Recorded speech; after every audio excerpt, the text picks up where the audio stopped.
Et candidate au bac, nous allons aborder la dernière unité d'apprentissage de l'épistémologie. Il s'agit du rapport entre la science, la technique et l'éthique. D'abord, examinons science et technique pour montrer leurs différences. La science est théorique, la technique est pratique. Et vouloir confondre science et technique, c'est confondre théorie et pratique. Mais nous sommes dans un monde tel que la science ne peut pas se passer de la technique et inversement, ce qui donne le concept de technoscience. C'est donc la synthèse entre la science et la technique.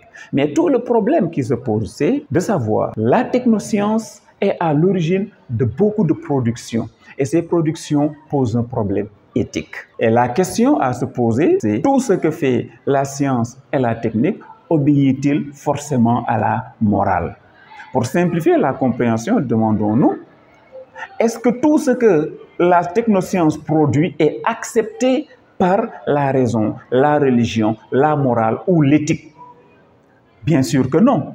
La science est capable de faire certaines productions, mais qui heurtent la conscience. Est-ce qu'elle doit le faire?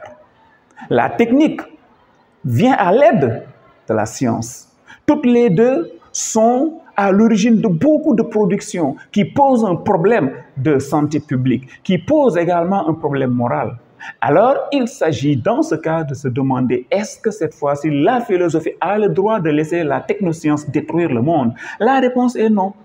La philosophie a le devoir d'intervenir. Elle a le devoir de réagir pour rappeler à l'ordre la technoscience, sinon le monde ira à la dérive. C'est pourquoi François Rabelais disait « Science sans conscience n'est que ruine de l'âme ». C'est-à-dire que quand on dispose d'une science et on ne sait pas comment l'utiliser, on court à sa propre perte. Donc la philosophie doit jouer le rôle de conscience morale de la science. La technoscience doit tenir compte des remarques que la philosophie lui fait pour que le monde ne s'en porte que mieux.